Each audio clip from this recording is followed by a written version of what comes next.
Para defendernos de las injusticias es necesario conocer de nuestros derechos. Es por eso que llega a ustedes un programa que los orientará, ciudadanos, informando, dialogando y exponiendo sobre los problemas que afectan a nuestra justicia.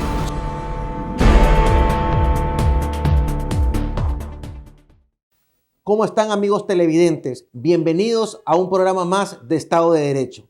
El día de hoy vamos a recordar la serie de delitos sexuales que fueron cometidos en los centros educativos. Vamos a enseñarte cómo detectar que se está cometiendo un delito sexual. Vamos a enseñarte cómo debes de actuar y qué no debes permitir dentro del sistema judicial. También hablaremos un poco sobre esta palabra que tienen que haber escuchado, que se llama revictimización. Y para introducirnos en el tema, les dejamos una nota de nuestro reportero Alexander Cedeño.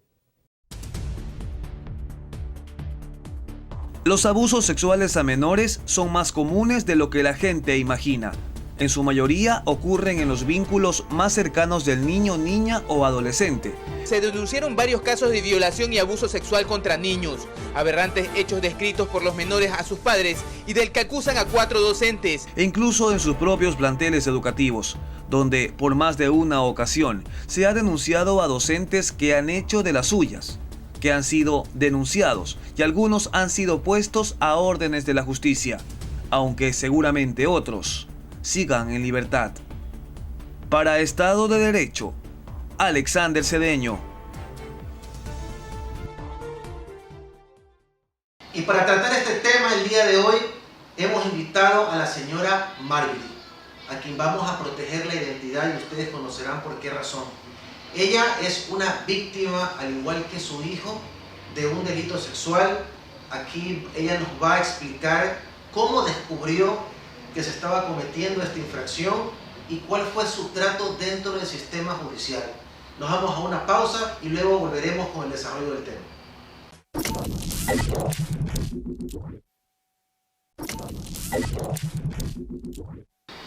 Señora Marjorie, muchas gracias por aceptarme la invitación a este primer programa.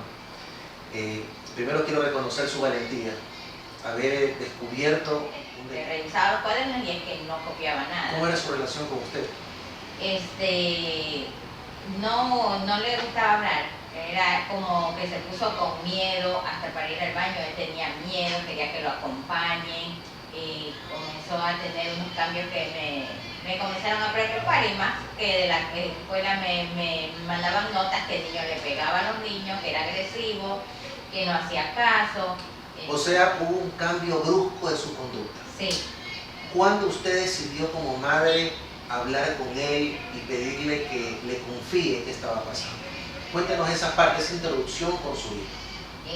Fue un momento que yo estaba en la noche preocupada por esta situación de cómo poder ayudarlo a él, porque las llamadas de atención de la maestra hacia mí eran diarias, me mandaban notas que él tenía un comportamiento malo. Entonces yo decía cómo cambiar esa conducta sin estarle maltratando, cómo llego a él. Me puse a investigar en internet cómo poder llegar a él y corregirlo, pero me encontré con un informe donde decía que cuando los niños hacen cambios hay algo más que está pasando con ellos. O sea, usted no fue de esas madres que en lugar de utilizar la violencia, usted más bien se preocupó por investigar en internet cómo corregir esa conducta y se topó con que en internet hablaba de que esos cambios repentinos estaban enfocados a un posible delito sexual. Ajá. Cuando usted escuchó o cuando usted leyó eso, ¿qué pasó? ¿Cómo usted abordó a su criatura? Yo me asusté, me preocupé. Al siguiente día me acerqué a él, lo abracé y le comencé a indagar que si él, qué pasaba con él, porque en el colegio me decían sus cambios, y le comencé a preguntar si alguien estaba tocando sus partes íntimas.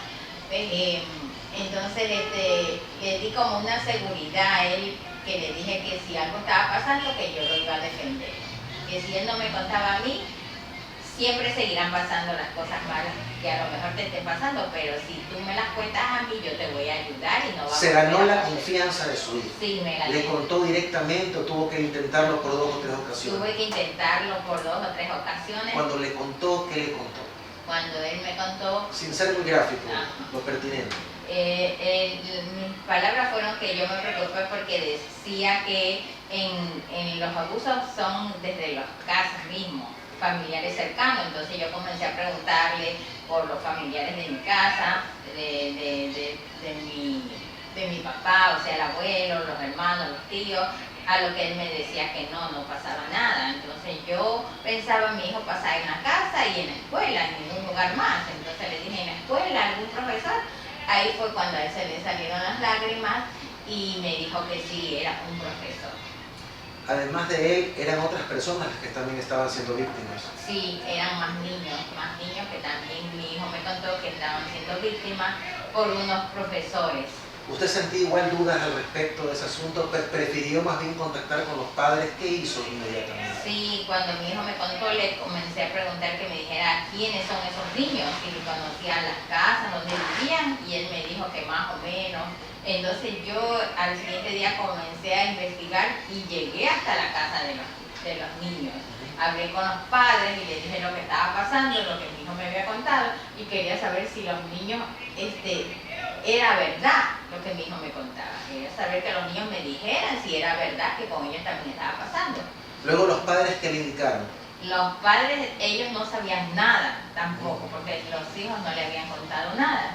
Cuando hablaron con los niños también se sentían atemorizados, pero después comenzaron a contar y a decirnos que sí era verdad lo que mi hijo me había contado a mí.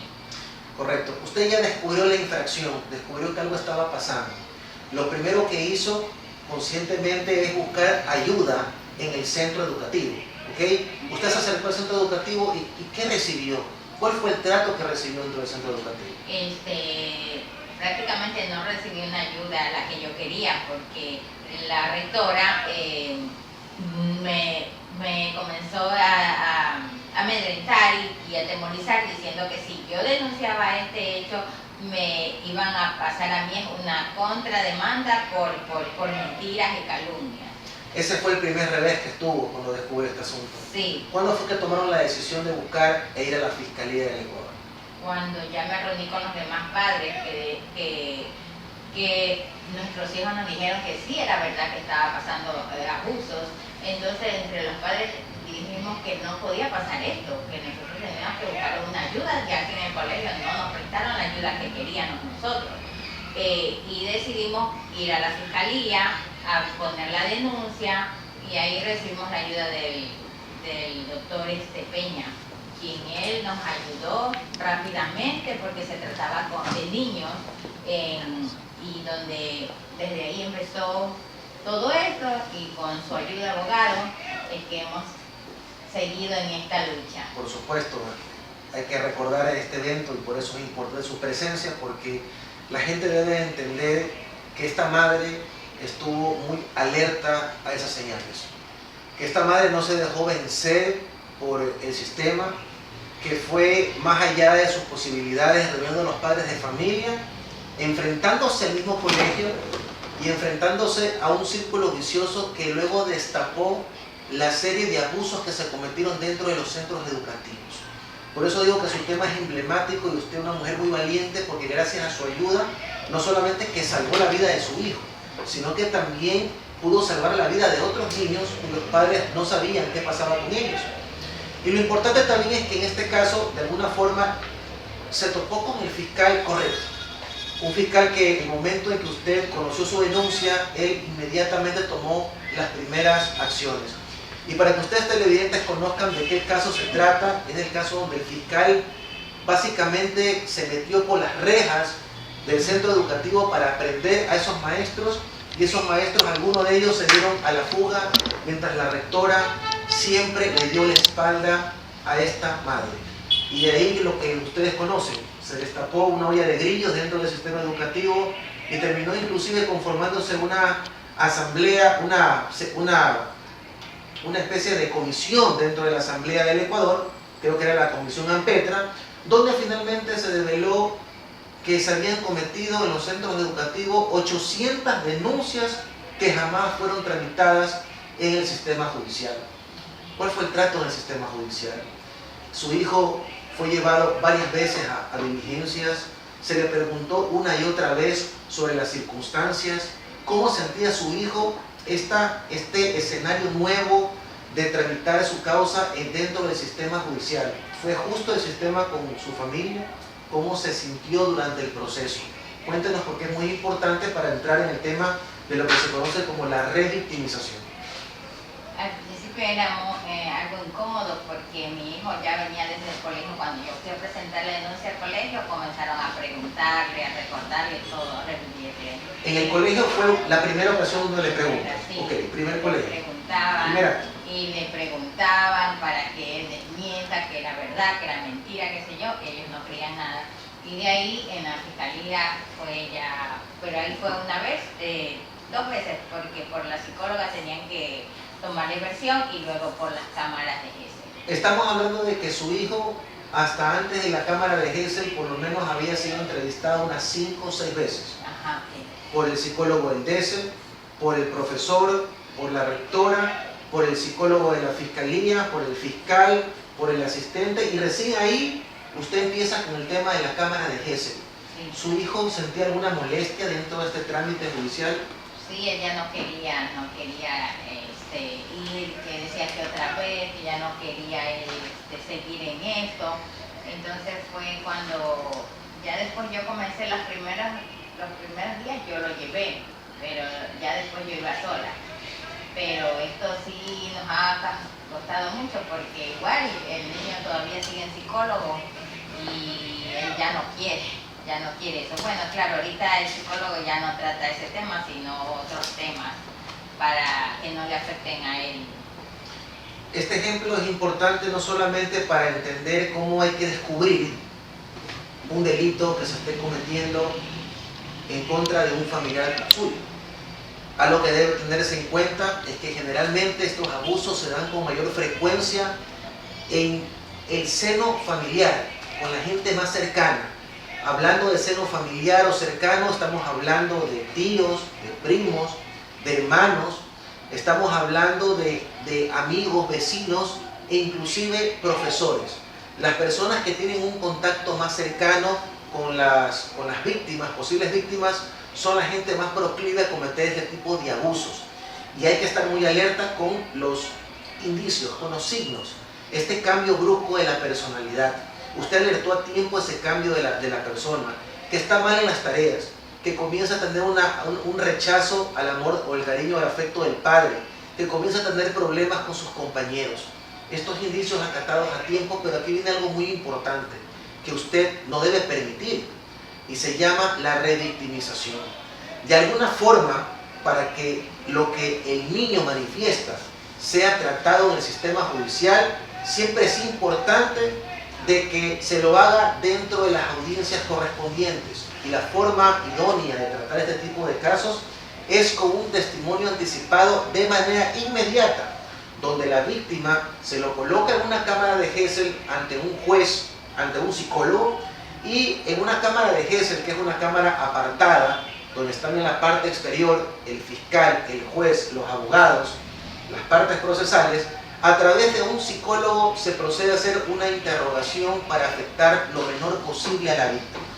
Porque de alguna forma estos actos provocan que la víctima, que ha sufrido directamente la infracción, una y otra vez comience a recordar el evento traumático.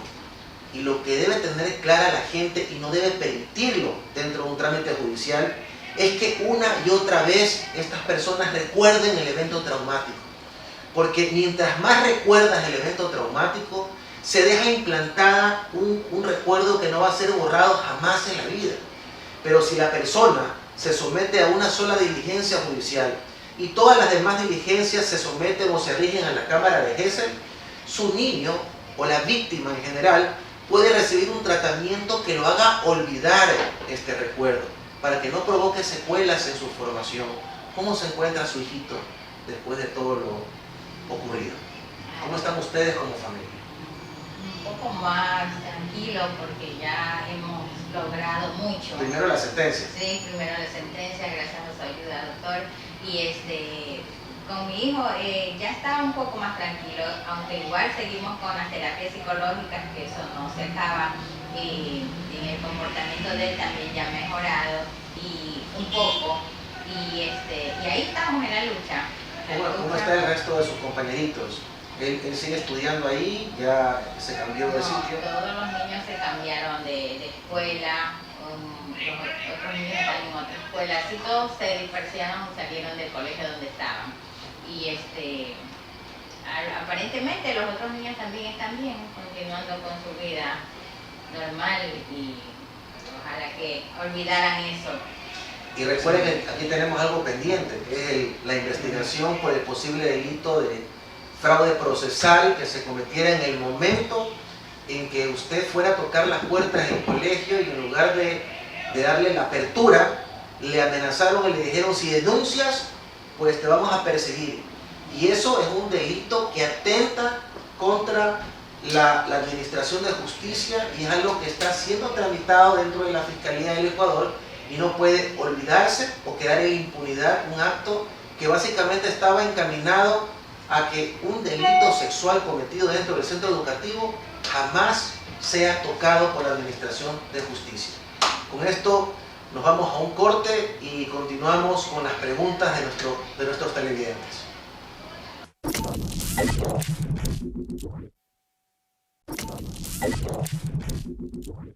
Bueno, y en este último bloque vamos a contestar las preguntas de nuestros televidentes. Abogado, ¿qué debo hacer si descubro que han abusado sexualmente de mi hijo y a dónde debo acudir? Si usted descubre que se ha cometido un delito sexual sobre su hijo, hay que tener en cuenta dos circunstancias: si fue cometido hace algún tiempo atrás o si es cometido de manera inmediata. Si es cometido de manera inmediata, por favor, debe de cuidar de todos los vestigios donde supuestamente se efectuó ese delito sexual, refiriéndome a prendas, refiriéndome a sábanas que posiblemente tengan fluidos, cabellos y otros tipos de indicios o huellas que pueden a la autoridad servirle para emitir una acusación contra el posible infractor. Es necesario que usted, como familia, cerque ese lugar hasta que llegue la policía del Ecuador a hacer la recolección de todos los vestigios de la infracción. Tratándose de delitos no flagrantes y flagrantes, siempre es importante presentar la denuncia ante la autoridad. Usted debe ser lo más preciso, y para aquel momento es muy recomendable que tenga su abogado, del cual recibirá la guía pertinente para presentar la denuncia en la forma correcta. ¿Sería pertinente reformar la ley para imponer pena de muerte a violadores? La Constitución del Ecuador prohíbe la pena de muerte. Si queremos llegar a una sanción de esa naturaleza, primero hay que hacer una reforma de la Constitución del Ecuador. Sin embargo, yo creo que en nuestro ambiente judicial, donde no existe una independencia absoluta y lastimosamente todavía la justicia se encuentra absorbida bajo las garras del poder político, sería muy inapropiado que existan penas perpetuas o sanciones de muerte, porque lastimosamente es posible que dentro de la tramitación de la causa finalmente se termine sentenciando a personas inocentes. Y lo digo porque como abogado en el libre ejercicio he tenido muchas experiencias donde personas que no tienen absolutamente nada que ver con delitos sexuales son acusados de ellos por un tema de alimentos, por un tema de problemas con la pareja, y todo eso se llama delito de fraude procesal, que lastimosamente de parte de las autoridades no son tomados en consideración para que se respete la investidura del servidor judicial. ¿Nuestros hijos están seguros si los dejamos al cuidado de amigos cercanos y familiares? Sus hijos no los pueden cargar con nadie. Sus hijos son sus hijos y tiene que usted cuidarlos inclusive de la gente más cercana, porque como ya lo mencioné en el desarrollo del programa, los delitos sexuales se cometen generalmente con las personas más cercanas al núcleo familiar. Familiares cercanos, tíos, hermanos, primos, sobrinos, vecinos, y también en los colegios o los sitios donde más frecuentan sus hijos. Mi recomendación como padre es que no le quite la mirada a sus hijos y cuando ellos ya tengan una edad suficiente donde ya sepan las partes de su cuerpo o tengan un poco más de conciencia, tiene que explicarle que su cuerpo es sagrado y que no puede permitir bajo ninguna circunstancia que sea tocado por otras personas o que otras personas le obliguen a tocar el cuerpo de ellos.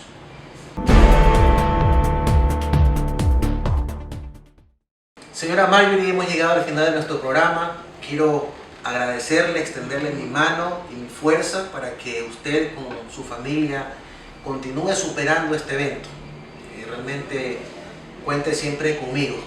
Hemos estado desde el inicio de esta situación y espero que hasta el final cada una de las personas que hicieron daño a usted y su familia pues reciban la pena que se merecen dentro del sistema judicial. Finalmente no quiero terminar el programa sin darles o repetirles cosas que son importantes y que ustedes tienen que tomar en consideración.